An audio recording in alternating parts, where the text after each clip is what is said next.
اعوذ باللہ من الشیطان الرجیم بسم اللہ الرحمن الرحیم ثم اتبع سببا. اب یہ تیسری آ رہی ہے، ثم اتبع سببا. پھر اس نے ایک اور مہم تیار کی، یہ شمالی مہم ہے. حتی اذا بلغ بین السدین، یہاں تک کہ جب وہ دونوں پہاڑوں کے درمیان پہنچ گئے، دو دیواروں کے درمیان پہنچ گئے. تو یہ سمجھ لیجئے بحیرہ کیسپیئن داہنی طرف ہے مشرق میں، اور بلیک سی بحر اسود، اس کے درمیان یہ سلسلہ کوہ ہے، اور یہ پیرلل چلتے ہیں دو، اور ان کے درمیان سے پھر وہ درے ہیں کہ جن میں سے ہو کر شمالی علاقے سے جو وحشی قبائل تھے وہ آ کر یہاں حملہ کرتے تھے، تاخت و تاراج کرتے تھے، لوٹ مار کر کے چلے جاتے تھے، جن کو یاجوج ماجوج کہا گیا ہے. حتی اذا بلغ بین السدین، جبکہ یہ پہنچے ان دونوں دیواروں کے درمیان، وجد من دونہما قوما، تو انہوں نے پایا ان دونوں کے برے ایسے لوگوں کو، لا یکادون یفقہون قولا، یہ لوگ بھی ایسے تھے غیر متمدن، کوئی بات سمجھتے نہیں تھے، یعنی زبان ایسی ہوگی کہ جو ان کی سمجھ میں نہیں آ رہی تھی، لیکن یہ کہ کسی نہ کسی ذریعے سے انہوں نے اپنا ایک مطلب، اپنی ایک عرضداشت پیش کی. قالوا یا ذا القرنین، انہوں نے کہا کہ اے ذو القرنین، ان یاجوج و ماجوج مفسدون فی الارض، یاجوج اور ماجوج جو قومیں ہیں یہ زمین میں بہت فساد مچانے والی ہیں. فہل نجعل لک خرجا، تو کیا ہم آپ کے لیے ایک سالانہ خراج مقرر کر دیں، الا ان تجعل بیننا و بینہم سدا، اس کے عوض کہ آپ ہمارے اور ان کے درمیان ایک سد تعمیر کر دیں، ایک دیوار حائل کر دیں کہ وہ ہم پر حملہ آور نہ ہو سکے، یعنی درے کو بند کر دیا جائے. یوں سمجھیے جس اصول پر کہ آج کل ڈیم بنتے ہیں، ڈیم پہاڑی سلسلہ یوں آ رہا ہے، پہاڑی سلسلہ یوں آ رہا ہے، دریا درمیان میں سے گزر رہا ہے، آپ نے اس گزرگاہ پر ایک دیوار کھڑی کر دی تو یہ گویا کہ ایک آرٹیفیشل لیک کریٹ ہو گئی، پانی یہاں جمع ہو رہا ہے. تو اگر پہاڑی سلسلے دو چل رہے ہوں، ان کے درمیان جو راستہ ہے اس کو اگر بند کر دیا جائے، ایک دیوار کھڑی کر دی جائے، اور اس دیوار کے مضبوط دیوار ہو، تو ظاہر بات ہے کہ پھر ادھر سے کوئی آ کر حملہ آور نہیں ہو سکتا، ان کے لیے ایک حفاظت کا سامان ہو جاتا ہے. یہاں یہ سمجھ لیجئے کہ یاجوج ماجوج سے کیا مراد ہے. حضرت یافس علیہ السلام، جو تین بیٹے تھے حضرت نوح علیہ السلام کے، سام، حام، یافس. سامی نسل کے بارے میں تو ہم نے بہت کچھ سمجھ لیا کہ حضرت ابراہیم بھی سامی نسل سے تھے، پھر قوم عاد بھی سام ہی کی نسل کی ایک شاخ تھی، قوم سمود بھی اسی کی شاخ تھی. یہ تمام جو ہے یہ تو سیمیٹک ریسز ہیں. حضرت یافس کی اولاد نے یہ سینٹرل ایشین ماؤنٹینز کا جو سلسلہ ہے اس کو کراس کیا اور شمال میں چلے گئے، اور شمال میں جا کر دائیں بائیں پھیل گئے. پھر یہ میدان ہے، ٹنڈرے کے میدان اور فلانے میدان اور بڑے بڑے کھلے میدان ہیں. تو گویا کہ ایشیا کو درمیان میں جو سلسلہ کو ہے تقسیم کر دیتا ہے، ایک شمالی حصہ ہے، ایک اس کے جنوبی حصہ ہے. یہ شمالی میں چلے گئے اور جا کر پھر پھیلنے میں وہ مشرق کی طرف آئے تو چین اور ہند چینی تک یہ ساری قومیں جو ہے یہ یلو ریسز، یہ انہی کی نسل سے ہیں. اور مغرب میں چلے تو روس، اور روس سے ہو کر روس کے ساتھ ملتا ہوا علاقہ ہے اسکینڈینیوین کنٹریز کے ساتھ، پھر وہاں سے وہ اتر کر، اور یورپ کے بھی جو یہ مغربی ممالک ہیں، اینگلو سیکسنز جو ہیں، یہ بھی در حقیقت اسی سے اسکینڈینیوین کنٹریز سے اترے ہوئے لوگ ہیں. تو یوں سمجھ لیجئے کہ ویسٹرن یورپ اور ایسٹرن یورپ کا بھی خاص طور پر شمالی علاقہ، اور پورا یہ روس کا علاقہ، اور پورا صحرائے گوبی، اور پورا چین، اور وہاں تک جو ہے ہند چینی تک، یہ یافس کی نسل ہے. یافس کے جن بیٹوں کے نام تورات میں آئے ہیں، کئی نام ہیں، وہ کوئی ایک دو نہیں، ان میں گوگ اینڈ میگوگ بھی ہے، توبال بھی ہے، ماسک بھی ہے. ماسک ایک شخص کا نام ہے، اور ماسکو ہو سکتا ہے کہ اسی نے آباد کیا ہو اور وہیں سے وہ نام بنا ہو. توبال اور بالٹک سی جو ہے اس ایریا کے اندر جو ہے بالٹک سٹیٹس، توبال ان کے ایک بیٹے کا نام تھا. یہ تورات کے اندر نام دیے گئے ہیں. گوگ اینڈ میگوگ، یاجوج ماجوج، یہ بھی انہی کے بیٹوں کے. یہ تمام اقوام جو ہے یہ وحشی ہیں، اور یہ تاخت و تاراج کرنا، لوٹ مار کرنا، یہ ان کا طریقہ ہے، اور ان کا ہے ذکر جو یہاں پر ہو رہا ہے. کہ یہ جو سیلاب آیا تھا، کولونیل سیلاب جو ہم پر آیا تھا، جس میں کہ یہ اینگلو سیکسنز تھے، یہ سب کے سب جو ہیں یہ اسی نارڈک ریسز سے ہیں، یہ بھی یاجوج اور ماجوج کی نسل ہیں. ایک سیلاب ان کا آ چکا ہے جو آیا تھا یورپ کے سے نکل کر، یہ کولونیل سیلاب آیا اور پوری دنیا کے اوپر چھا گیا تھا. ایشیا اور افریقہ کو انہوں نے فتح کیا، کولونائز کیا. اب اگرچہ ان کی وہ بساط ایک دفعہ تو لپیٹ دی گئی ہے، وہ واپس چلے گئے ہیں، انڈائریکٹلی ہم پر حکومت کر رہے ہیں. ابھی ان کے جو ملٹی نیشنلز ہیں ان کے ذریعے سے، یا بینکوں کے ذریعے سے، IMF کے ذریعے سے، ورلڈ بینک کے ذریعے سے انڈائریکٹ حکومت ہے جو نیو ورلڈ آرڈر ہے. لیکن یہ ہے کہ ابھی ایک اور جو سیلاب ان کا آنے والا ہے وہ آتا ہے احوال قیامت کے معاملات میں. آرمگڈون کے بعد جب حضرت مسیح علیہ السلام کا نزول ہو چکے گا اور یہودیوں کا خاتمہ ہو چکے گا، اور پھر یہ کہ تمام جو عیسائی ہیں وہ مسلمان ہو جائیں گے، عیسائیت ختم ہو جائے گی حضرت مسیح علیہ السلام کے آنے کے بعد، اور مسلمان اور عیسائی مل کر ایک ملت بن جائیں گے، سب مسلمان ہوں گے۔ اس کے بعد آخری سیلاب پھر آنا ہے جو اس کے خلاف، وہ احادیث میں آتا ہے، پھر وہ یاجوج اور ماجوج کا ہوگا۔ اور میرے نزدیک یہ یاجوج اور ماجوج جو ہے وہ ایسٹرن علاقے سے آئیں گے، چائنا وغیرہ سے، ہند چینی سے۔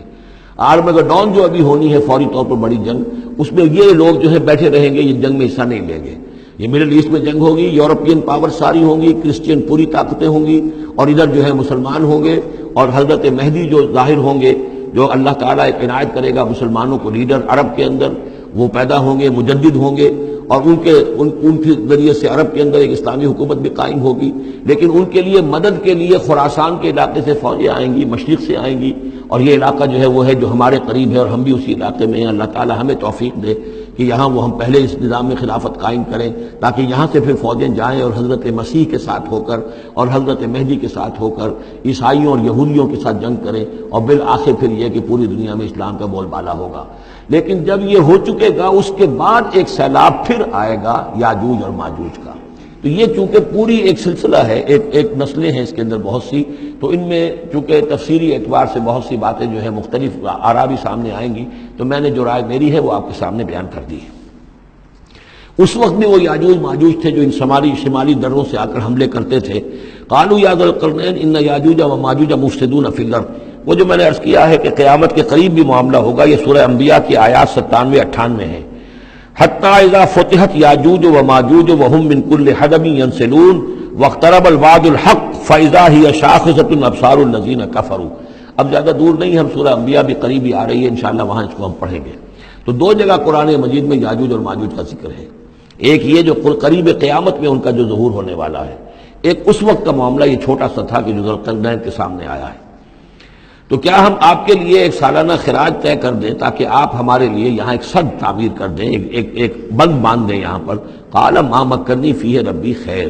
اب دیکھیے ان کا کردار، ان کا مجھے جو کچھ میرے رب نے دے رکھا ہے، دولت دے رکھی ہے، مال دے رکھا ہے، وہ بہت بہتر ہے اس سے کہ جو تم مجھے پیش کر رہے ہیں، مجھے خراج کی ضرورت نہیں ہے۔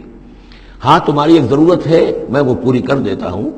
فاعینونی بقوت، مجھے مین پاور فراہم کرو، باقی ساری سامان جو ہے میں فراہم کر لوں گا، لیکن بہرحال اس کو بنانے کے لیے، دیوار بنانے کے لیے اور دونوں پہاڑوں کے درمیان اتنی بڑی جو سد تعمیر کرنے کے لیے جو مین پاور چاہیے، اعینونی بقوت،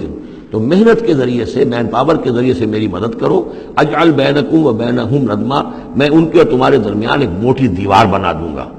آتونی زبر الحدید، لاؤ میرے پاس تختے لوہے کے۔ حتی اذا ساوا بین الصدفین، یہاں تک کہ جب دونوں جو اونچانے تھیں اس کے درمیان کا پورا علاقہ پر ہو گیا، بھر گیا، وہ لوہے کے تختے جو ہیں اس کے اندر بھرے جا رہے ہیں۔ حتی اذا ساوا، برابر کر دیا دونوں بھانکوں تک پہاڑ کی، قال انفخوا، اب ان کا کہ آگ جلاؤ اس کے نیچے، وہ دہکا دی بھٹی جس سے کہ اب وہ لوہا گرم ہوا اور لوہے کی تختے جو ہیں وہ گرم ہو گئے۔ حتی اذا جعلہ نارا، جبکہ وہ سارے کے سارے لوہے کے جو تپ گئے خود اور سرخ ہو گئے۔ قال آتونی افرغ علیہ قطرہ، تو کہا لاؤ میرے پاس پگھلا ہوا تانبا کہ میں اس کے اوپر انڈھیل دوں۔ تو اس طریقے سے گرین فورس کنکریٹ سے بھی 10 گنا سمجھیے مضبوط شے انہوں نے بنا دی کہ اس میں لوہا اور پھر لوہا سیسا یا تانبا پلایا ہوا، تو اس طریقے سے ایک بڑی مضبوط دیوار قائم کر دی۔ اس دیوار کے جو آثار اب بھی موجود ہیں، دیوار تو موجود نہیں ہے، یہ داریال اور دربند کے درمیان یہ کشادہ راستہ ہے اب بھی، یہ ویسٹ کوسٹ جو ہے کیسپین کا، اس کے ساتھ اس کی لمبائی 50 میل اور اس کی اونچائی 29 فٹ اور 10 فٹ چوڑی یہ دیوار تھی جو اس وقت بنی ہے۔ یعنی جس طریقے سے کہ بنتے ہیں بڑے بڑے بند، ان سے بھی بڑی یہ تھی سد تعبیر کی گئی۔ السد العالی کہلاتا ہے اسوان ڈیم جو ہے، جو مصریوں نے بنایا تھا، بہت بڑا ڈیم، السد العالی، اونچی دیوار۔ تو ہمارے ہاں یہ تربیلا اور منگلا یہ سب کیا ہے، یہ اسی طرح کے ڈیم ہیں کہ پہاڑی سلسلے آ رہے ہیں، دریا جا رہا تھا، وہاں آپ نے دیوار کھڑی کر دی، پانی رک گیا اور وہ جھیل بن گئی۔ فمستطاعوا ان یظہروہ، تو انہوں نے کہا کہ اب یہ لوگ نہ تو یہ اس کے اوپر سے آ سکیں گے، اس کو نہ چڑھ سکیں گے، وما استطاعوا لہ نقبا، نہ اس میں کوئی سوراخ لگا سکیں گے، نقب لگا سکیں گے۔ قال ھذا رحمۃ من ربی، یہ سب اتنا بڑا کارنامہ کر کے بھی انہوں نے کہا یہ سب رحمت ہے میرے رب کی طرف سے، میرا کوئی کمال نہیں، یہ سب اللہ کی طرف سے ہے۔ فاذا جاء وعد ربی، اور جب میرے رب کا وعدہ آئے گا، جعلہ دکا، وہ اس پوری دیوار کو جو ہے ریزہ ریزہ کر دے گا، ختم ہو جائے گی دیوار۔ اب وہ دیوار وہاں موجود نہیں ہے، وہ ختم ہو چکی ہے امتداد زمانہ سے، اب اس کے کوئی آثار باقی نہیں رہے، بس آثار معلوم ہو جاتے ہیں کہ یہاں وہ دیوار ہوتی تھی، جس سے یہ میں ڈائمنشنز آپ کو دیے ہیں۔ وَكَانَ وَعْدُ رَبِّي حَقًّا، اور میرے رب کا وعدہ جو ہے وہ حق ہے، سچ ہے، پورا ہو کر رہے گا۔ وَتَرَكْنَا بَعْضَهُمْ يَوْمَئِذٍ يَمُوجُ فِي بَعْضٍ، اب جب یہ وقت آئے گا اللہ تعالیٰ کا قیامت کا وقت، تو ہم چھوڑ دیں گے اس روز ان کو، یہ ایک دوسرے میں گتھم گتھا ہو جائیں گے۔ یہ جو کچھ ہونے والا ہے قرب قیامت سے پہلے، جس قسم کے لشکر آنے ہیں اور جیسی جنگیں ہونی ہیں، اور یہ جو یاجوج ماجوج جب آئیں گے تو آتا ہے احادیث کے اندر کہ پورے دریا اور پورے سمندر پی جائیں گے، ہر چیز کھا جائیں گے، اور یہ معلوم ہوتا ہے کہ یہ چینیوں کے ہاں تو خاص طور پر سانپ بچھو جو شے ہو، کتا بلی، ہر شے چٹ کر جاتے، کوئی شے نہیں چھوڑتے۔ اور میں سمجھتا ہوں کہ شاید آدم خور بھی ہو یہ کہ کسی وقت میں جب ان کو ضرورت پڑے تو آدمی کو بھی کھا جائیں، جو کتے کو، بلی کو، سانپ کو، بچھو کو، ہر چیز کو کھا جاتے۔ تو ان لوگوں کا معاملہ جو ہے واقعتاً یہ جب ابھی تو ذرا رکے ہوئے ہیں، کنٹینڈ ہے ایک طرح سے، لیکن ایک وقت میں ان کا بند کھلے گا، اور چونکہ پھر یہ جو ہے تمام چاروں طرف ان کے پہاڑ ہیں، ہر پہاڑ کی اونچائی پر سے من کل حدب ینسلون نیچے اترتے ہوئے نظر آئیں گے۔ اور یہ نقشہ بعین ہی اسی طرح اخبارات میں آیا تھا جب 62 میں وار ہوئی ہے نیفا میں، جو ہندوستان کا مشرقی جو علاقہ تھا جہاں کے چین اور بھارت کی جنگ ہوئی ہے، تو اس کے الفاظ جو اخبارات میں آئے تھے، waves after waves of Chinese soldiers were coming down the slopes, لہروں کی طرح، موجوں کی طرح چلے آئے۔ ان کے اتنے آدمی ہیں، ان کا تو کہنا یہ ہے کہ تم سب کے سب ہلاک ہو جاؤ گے، ہمیں تم ہلاک نہیں کر سکتے، ہم تو چیونٹیوں کی طرح جو ہے بلوں کے اندر گھس جائیں گے، ایٹمک وارفیئر کے بعد تمہارا تہس نہس ہو جائے گا، ہمارا کچھ نہیں بگڑے گا، ہم پھر نکلیں گے اور پوری دنیا کو فتح کریں گے، وہ یہ کہتے ہیں۔ اور معلوم ہوتا ہے کہ واقعتاً آخری جو بھی اس دنیا کا اللہ تعالیٰ نے جو بھی ایک نظام سوچا ہوا ہے، اس میں جو قیامت سے پہلے کا سب سے بڑا واقعہ پھر یاجوج و ماجوج کا ظہور ہوگا وہ، لیکن یہ کہ اس کا یہ مطلب نہیں ہے کہ جو پہلے ہوا ہے وہ نہیں ہے، اس سے پہلے بھی یاجوج ماجوج اگر آج سے 2500 سال پہلے کا معاملہ بھی ہے تو آج سے 400 سال پہلے کا بھی ہو سکتا تھا۔ یہ کسی یعنی ایک پورے یوں سمجھیے نسل کا نام ہے۔ وَتَرَكْنَا بَعْضَهُمْ يَوْمَئِذٍ يَمُوجُ فِي بَعْضٍ وَنُفِخَ فِي الصُّورِ، اور پھر سور میں پھونکا جائے گا، فَجَمَعْنَاهُمْ جَمْعًا، اور پھر ہم ان سب کو جمع کر لیں گے۔ وَعَرَضْنَا جَهَنَّمَ يَوْمَئِذٍ لِلْكَافِرِينَ عَرْضًا، اور اس روز ہم جہنم کو سامنے لے آئیں گے کافرین کے سامنے۔ یہ ہے تمہارا انجام، یہ ہے تمہارے لیے جو ہم نے تیار کیا ہے۔ الذین کانت اعینہم فی غطاء عن ذکری، وہ لوگ کہ جن کی نگاہیں ہمارے ذکر سے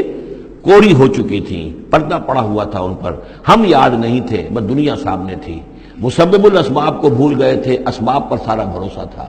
مادی اسباب و وسائل، مادی نعمتیں، مادی مال و اسباب، مادی چیزیں جو ہیں، یہیں کی چمک دمک، یہیں کی رونقیں، یہیں کی شان اور شوکت، اسی کے پیچھے پڑے ہوئے تھے۔ وَكَانُوا لَا يَسْتَطِيعُونَ سَمْعًا، اور وہ سماعت سے بھی بہرہ مند نہیں رہے تھے، اب سن بھی نہیں سکتے تھے، حیوانوں کا سا سننا سنتے تھے۔ صدق اللہ العظیم۔